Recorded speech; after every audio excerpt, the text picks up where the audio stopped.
Welcome back to the deep dive. We're plunging again into the extraordinary, the unexpected, and today, the truly mysterious. We're opening up the files of real private investigators, looking at 3 cases. These are, well, they're deeply unsettling, bizarre even. And these aren't the polished stories you get on TV, they're raw. Glimpses into these dark, sort of unresolved corners of the world, stories that were often kept quiet, and maybe for good reason. So get ready, these accounts, they're meant to keep you right on the edge of your seat. Absolutely. It's that reminder, isn't it, that reality can sometimes be far, far more chilling than anything we could make up. Definitely. And PIs, they sometimes stumble onto truths that nobody really wants to acknowledge. Right. So our first deep dive story, it starts in Mexico. It's told by a guy whose uncle Carlos was a PI. Apparently, when he was a kid, he thought his Uncle Carlos's job was like straight out of an action movie. Chases, danger, all that glamour. The usual misconception, yeah. Yep. Exactly. But Carlos eventually told him, look, most PI work, it's mundane. Really mundane. Hours of surveillance on, cheating spouses. Not exactly Bond. Not at all. But then one night, his dad kind of nudged Carlos and said, hey, tell him about the Solano case. And it turns out this was a story Carlos had deliberately kept secret, just too disturbing. This was back in 2006. Carlos gets a new client, Maria Solano. He's expecting, another standard infidelity case. But Maria's story was much darker. Her son, smart kid, university bound, had fallen in with a local gang. Okay. Started spending all his time there, clubhouse, day and night, then poof, didn't come home. Her husband, frantic, went to confront the gang, and he vanished too. Oh, wow. Both of them. Both. Maria was desperate. She went to the police again and again, but they seemed, either unwilling or just unable to help. Every effort just fizzled out. Frustrating. Powerless, really. Completely. She knew who was behind it, but couldn't do anything. Then she gets this phone call. Not the police. A deep male voice warning her, stay out of it. Stop looking. Threatening, yes, but also strange. Maria said it sounded almost concerned. And vaguely familiar, like someone she knew but couldn't quite place. That's odd. A mix of threat and concern. Yeah, really unsettling. Anyway, she ignores the warning, police aren't helping, so she starts doing her own digging, snooping around the gang's known hangout. Probably not the safest move. Definitely not. That same afternoon, a letter arrives, and inside, a severed human ear. Oh my God. Yeah, and a note. We told you to stay away. Yeah. That's when she finally went to Uncle Carlos, her last resort. Understandable. What else could she do? Exactly. All she had were photos and directions to this remote hideout. So Carlos takes the case. First thing he calls his old police buddies, but they're tight-lipped. Warn him off. Drop it. For his own good. Which only makes him more suspicious. Totally. So no help there. Carlos decides, okay, I'll do my own surveillance. He drives out to this shack, middle of nowhere, really secluded. Dark night. Perfect for staying hidden. Surveillance is usually boring, but Carlos was, focused. He watched gang members coming and going for hours. No sign of the family. So waiting. Just waiting. Then, early hours of the morning, things get weird. Really weird. And terrifying. About 15 people come out of the shack, all naked, covered head to toe in white paint. What? Yeah. They built this huge bonfire. They start circling it, contorting their bodies into these unnatural shapes. Then one of them drags a dog out and slits its throat.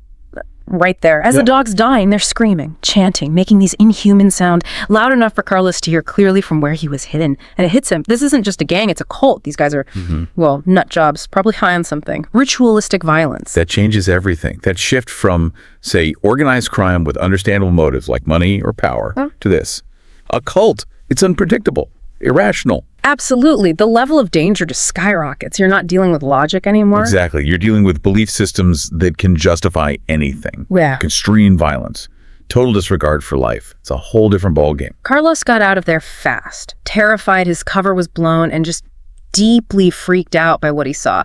The more he dug, the clearer it became. This group was extreme, cultish, and it suddenly made sense why the police were useless. They were either scared stiff, paid off, or maybe even part of it themselves. That was the chilling thought. Some of them might have been members.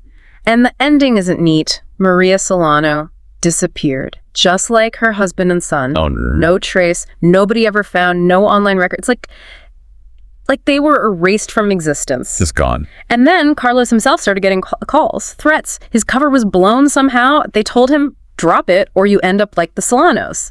And they threatened his wife, his daughters, horrible threats. Sex slavery. Unbelievable pressure. He had no choice, really. None. Nothing to gain, everything to lose. Clients likely dead. Authorities compromised. He had to drop it. It's just a brutal reminder, isn't it? Sometimes the bad guys win, sometimes the truth stays buried. The truly disturbing outcome. Okay, let's shift gears. From that horror in Mexico to something else, something even more inexplicable, perhaps, happening in the wilderness of North America. This story comes from another PI. He ran into something so strange it made him question, well, everything about missing persons cases. A family hired him. Their son, Chad, had vanished a year before in, let's call it Use National Park. Police, stumped. Park rangers, weirdly uncooperative. Which is unusual in itself. Rangers are usually very helpful in searches. Right. And Chad wasn't some city kid lost in the woods. He was experienced, knew his way around the wilderness, camping, hiking, all of it, made his disappearance even stranger. The search team, all they found were 2 pairs of empty boots. Empty boots. Standing upright. In a clearing. Nothing else. No bodies, no blood, no footprints nearby. And the police dogs. They couldn't get a scent. Apparently they just got confused, walked in circles, but the trail just stopped. Cold. That dog behavior. Right. It's one of the most baffling recurring elements in these kinds of cases. It defies explanation. Dogs losing a scent like that or acting disoriented. It's deeply strange. It really is. And despite massive searches, nothing. No trace of Chad or his friend and the rangers. This PI said they were evasive, almost hostile, totally unlike any previous experience he'd had. He was completely stumped by the lack of evidence. That's when he stumbled onto the missing 411 research. Have you heard of this? Vaguely, yes. David Paulides' work, right? Documenting strange disappearances. That's the one. A former detective. He compiled data on over 2,000 missing person cases in North American wilderness. Not just isolated incidents, but looking for patterns. Weird, recurring characteristics. And this is where it gets really eerie. The patterns Paulides found, they match Chad's case disturbingly well. These disappearances often cluster around national parks, like Use. Okay. People who are found alive sometimes have memory loss, can't explain what happened. If bodies are found, they turn up in impossible places, or areas searched thoroughly, multiple times. Paulides mentions a kid found laid out perfectly on a tree stump days later in a heavily searched area. How is that possible? Exactly. Victims often vanish when others are nearby, like literally they're 1 second, gone the next, and consistently the dogs act weird, lose the scent, just like with Chad. Experienced people vanish. Hunters with guns they never fired. People who know the woods. And there seems to be a pattern in the ages of the missing, too. It's a collection of anomalies that just don't fit normal missing person scenarios. Not at all. So this PI, he couldn't give Chad's parents any answers. He called it an impossible nut to crack because the facts, especially when you see them against this backdrop of thousands of similar cases, they just don't add up. It leaves you with this deeply unsettling thought. Someone or something is taking people in the woods. Some call it a nation's silent mass disaster. A chilling thought. Yeah. Unexplained, systematic disappearances. Okay, one last case for today. This one feels a bit more conventional at first glance. A standard PI job that took a very dark, very sudden turn. A woman hires a PI. She thinks her husband's cheating. No concrete proof, lipstick, perfume, texts, just a gut feeling. He was acting a little off, coming home late, more distant. She figured, okay, he's got a lover. A common scenario for a PI. Very common. So the wife plans to be away for the weekend visiting her parents. The PI sees his chance. While the husband's at work, the wife lets the PI into their home. And it's a palace, huge place. Clearly, she was the one with the money. PI sets up hidden cameras, audio, all legal where he was. Then he settles into his van outside to watch the feed. Husband comes home, just some unremarkable sales type, according to the PI, watches him wander around. Pretty boring stuff. The reality of surveillance. Exactly. Hours of nothing. But then someone comes to the door. Not a woman, like the PI expected. It's another man. PI thinks, okay, maybe it's not a typical affair, but it wasn't an affair at all. Fair. No. As he listened in, the conversation, it became horrifyingly clear.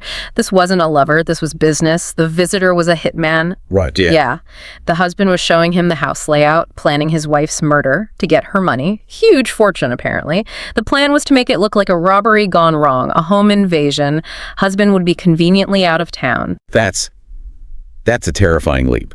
From suspecting an affair to uncovering a murder plot, it just shows how mundane beginnings can hide absolute darkness. It really does. The PI's role shifted instantly from finding infidelity to preventing a murder. It highlights that fragility of trust, doesn't it? Yeah. And how deep the betrayal can run, even in marriage.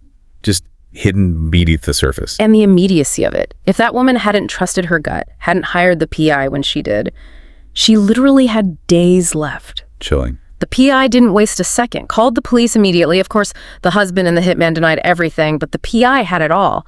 Recordings, video footage, ironclad evidence, both got life sentences, conspiracy to commit murder. He saved her life. Incredible, a direct intervention that prevented a tragedy. The PI said it was his absolute career highlight, compared to the usual grind. That feeling of actually, truly saving someone's life. It's a stark reminder, isn't it? Hidden dangers, even in seemingly normal lives. And sometimes, that gut feeling, it's spot on. Absolutely, sometimes it is. So there we are. 3 incredible and frankly, quite disturbing stories from the real files of private investigators. We've gone from a terrifying cult in Mexico to these truly baffling disappearances in North American parks, and then a murder plot hiding in plain sight. These accounts really underscored the hidden dangers, the weirdness, the inexplicable stuff that's just under the surface of everyday life. Yeah. It reminds you, doesn't it? The most horrifying stories, they're not always fiction. Sometimes they're the truths people dig up. And these cases push the boundaries of what we think we know, don't they? Whether it's the breakdown of authority against a cult or phenomena in the wilderness that defy easy explanation, or the darkness within a marriage, it shows how thin that veil can be between the normal and the utterly bizarre, and how often our systems aren't really equipped to handle it. Well put. Thank you for joining us on this deep dive. For today, the stories we've brought to you should have left you feeling intrigued, scared, and excited. And if you enjoy mysterious, horrifying stories and true crime cases that make you think, don't forget to like, share, and subscribe to our channel, Horror Docx, so you don't miss out on the next thrilling stories. See you next time. Goodbye.